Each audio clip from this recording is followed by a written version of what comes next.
Right, Jamie, we'll start with you. Sky Sports News. Roy, if we could start off with injury news, in particular, Guehi, Olise. Yep, they've lost all three of them. There's no question of that. It's a massive blow, in particular after the Sheffield United game, when we were really thinking we're going to be okay now. We got these guys back, and just the opposite's occurred. And furthermore, Michael's picked up another serious injury, which is absolutely devastating for him, for the club, for everybody really. And straight it was one of those situations where so many things sort of went wrong that could have gone right, as it were. But we don't have hindsight, that's the problem. And I suppose it's also exacerbated by the fact that it's Michael Olise, you know, that when he's there and it's possible that he can be on the bench and take some part in the game, I'm afraid everyone wants to get behind that in a way, because you don't want to leave your best players out of it. But it's, with hindsight, it's a really bad situation which has occurred, and it's damaged us, of course, in the weeks to come, because it's going to take time for this injury to repair itself. I think the frustration for the fans, perhaps, is the fact that he was clearly carrying an injury, came on at 3-0 down when the game was kind of gone, and then aggravated it, made it more serious. Can you understand their frustration, their anger at that? Well, that's hindsight, and secondly, that's them suggesting he's carrying an injury. I don't think he was carrying an injury. I think that it was more fatigue that we had to concern ourselves with, and as a result, when a player is a little bit fatigued, and he'd been out a long time before he played his 60-odd minutes against Sheffield United, everyone was urging caution. I've got to say, the medical people, I hear that they've been taking some criticism. That's so grossly unfair. They've done remarkably well getting him back into any condition to play, really. It boils down more to the fact that when there was a chance that he could be available, and basically everyone got together and decided, well, perhaps he can be available, but we need to start him on the bench and maybe only bring him on in the second half. That's where we all were, and of course then I suppose we strode blindly ahead. But it's not easy when you've got a player like Olise on the bench and to turn around and say, by the way, you just sit there and watch the game because we don't need you. That's not quite so easy, you know, and there was no indication from us that he was happy to do that. But of course, Mo's a quiet guy, so that's the other unfortunate part, if you like, of this whole equation. Another player might just have come and said, look, I don't think it's worth it, I don't think I need to go on, I'd rather have a bit more time. But we can't expect that of him. That's not fair to expect it of him. You know, he's just going along with what he thinks the whole of the club think. So it was the perfect storm. In every respect, it was a perfect storm. But injuries do happen. I mean, that's the other bottom line. It happened in this game, and now we're trying to seek reasons why exactly could it have happened when it happened. But it could have happened at any time. There's no question of that. You know, he could have come on for 5 minutes and done it, or he could have not come on at all and then in the first training session here done it. We're always second-guessing everything. For me, it's another element of incredible bad luck that we've suffered recently, to lose those two and Mark Guehi in the same period of time. Add that to Ducouré that we've had to come to terms with. 4 of the players who were most important for the club and the team last season, we don't have anymore. So, what do? You make certain you get on with it, and you make certain you do your best to prepare the team that are there to play, and you hope that some of them are going to come up and show elements of their play that we haven't seen because they've not been given the chance to do it up to now. Since Saturday, have you had conversations with the chairman about your future? No, the chairman and I talk all the time, but there's been no specific talk about the future, no. It kind of escaped your attention that the atmosphere has turned a bit toxic at Sellers Park. And that must, even after 48 years in the job, that must still hurt. Yes.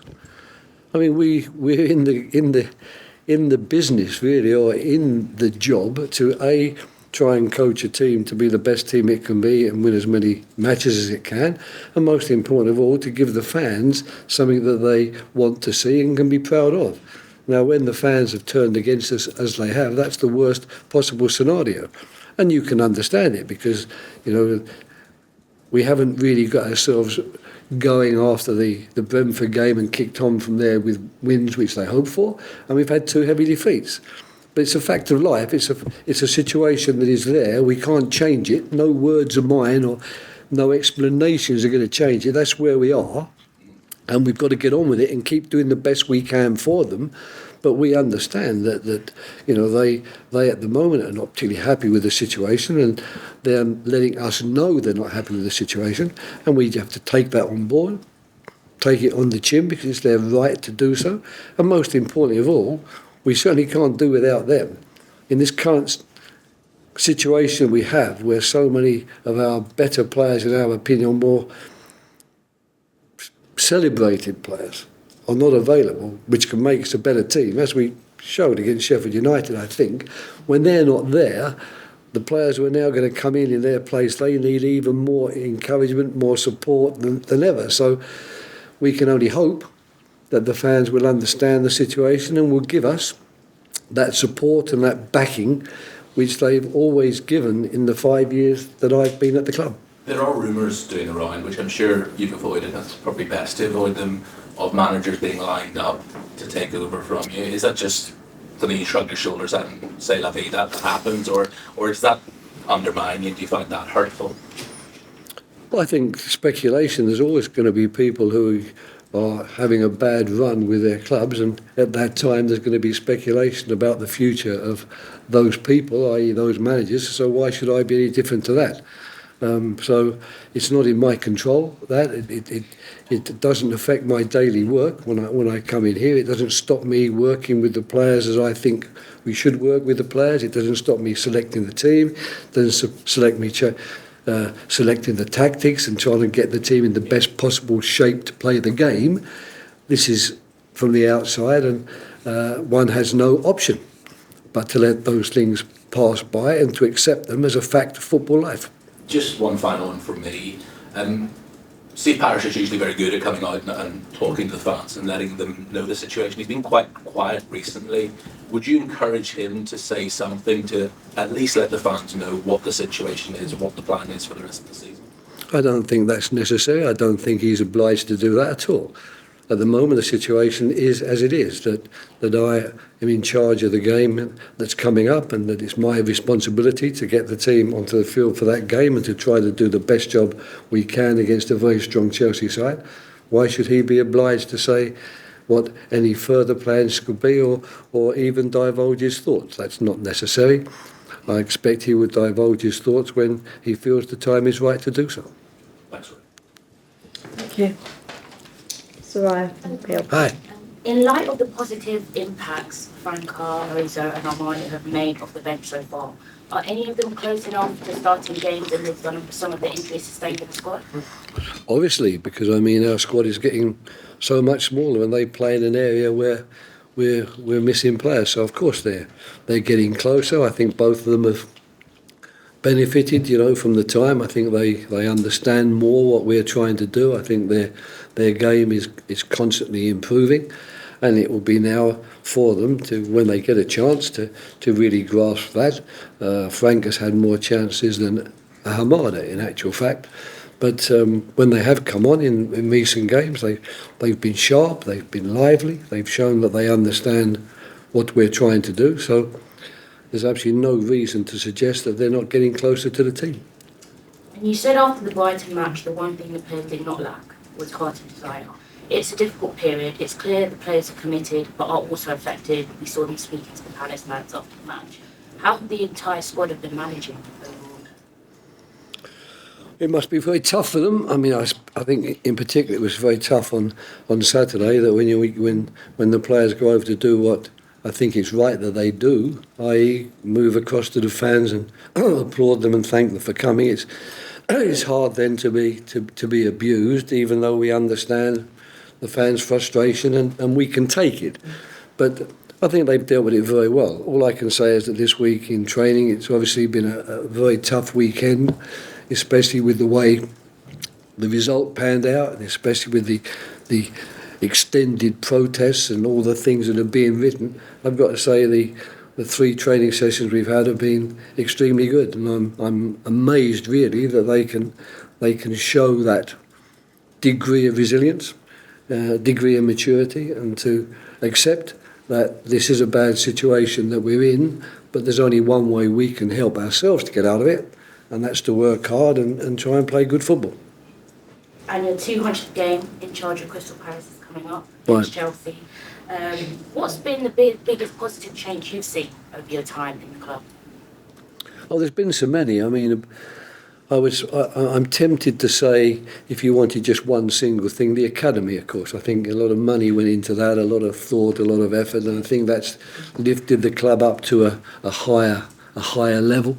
But I think that the other big change really was 2 years ago when the club invested quite a lot of money by our standards for 4 players. They bought Guehi, they bought Anderson. We'd already bought Eze, but he'd only been there a few months, and they bought Olise, and they signed Conor Gallagher on loan, and the Wilf Zaha was still here. I think that was a major shift. That those 6 players going into the team, when I watched them play, were very different to the team we'd had, which I admired and liked, and I thought did an excellent job keeping us in the league for 4 years. So no criticism of the team before, but if you say, when did you see a potential leap forward in terms of the team? I think it was then. And in terms of the club in general, I think the academy and the plans for the new stadium. Pleasure. Okay. Any other broadcasts? Rachel? Can I just clarify what the injuries are to the 3 and if there are any timelines at this point?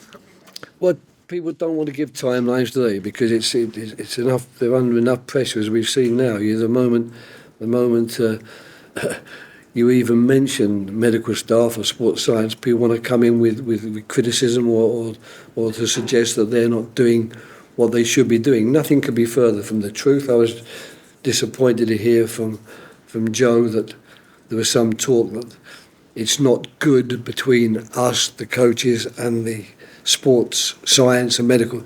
Nothing could be further from the truth. They've done a fantastic job. They've been very unlucky. I mean, to come back at the start of a new season and find an Olise with that degree of injury, and then to lose Eze very shortly afterwards, and then a little bit more time after that to lose Eze and Ducouré in the same game, and they've had to deal with all these things. They've done a fantastic job, and it's so unfair that people are now trying to suggest, well, Olise's injury was my fault or their fault. It was the perfect storm, unfortunately. It really was. So many things could have prevented it. So many decisions could have been made along the way, which would have helped. But they weren't made, and what's happened has happened. So I'm very loath to give time frames. But the other thing that we talked about this morning is the amazing amount of strains, or what we used to call pulls, I suppose, which involve the tendon these days. In the past, you didn't get so many tendon injuries. You got pulled muscles. But the muscle apparently is much stronger, has much more blood, and recovers quicker. When you get the tendon injured, you need extra weeks because it's a very thin tendon, basically speaking. And we were discussing the reasons why. And it's not just us, because our medical people speak to all the other clubs, and everyone seems to be reporting the same thing. We're getting these hamstring strains, the players are going off, we're doing the MRI, and they're all 2C, 3C, operation, out for weeks at a time. I think that's something that the whole of football does need to look at. And one of the things which I think definitely does need to be taken into consideration is the type of athletes we're producing today. The unbelievably fast, lean athletes with power and sprinting ability. And also the fact that we've decided to change the length of time a game is played now. So the 92, 93 minutes is becoming 112, 115. And of course, a lot of the time when these injuries can occur are at the end of games when players are fatigued. So there's lots and lots of factors. We're in a bad situation because we've lost three of our most important players, and we're not really in a position to cover that level of player with our squad. But Man City are in a fairly similar situation. United have had an injury list, the like of which we went to Brighton on Saturday and they had 6 or 7 players. So we're not alone, unfortunately, but it seems to be more in focus with us because the players who are out are the ones that everyone wants to see, and the ones who everyone believes will be the players that move us forward. And just on those two, it's 2 hamstrings for, as I always say, is that correct? Yes, they're both hamstring. Mark Guehi's his knee. He jarred his knee. So Mark Guehi, that's just a question of time until, that jarring passes and he gets full flexibility in his knee. That doesn't necessarily need to be a particularly long injury, but unfortunately the injuries with hamstrings, and we've suffered another one with Jezrak Saki again. He's also managed to pick up another hamstring strain after doing so well to get back 2 weeks with us in training. But the first time he went out to play a game for the under-21s, he pulled up after 15 minutes. So we've lost another important player there. Okay, that's the end of the broadcast section. Thank you.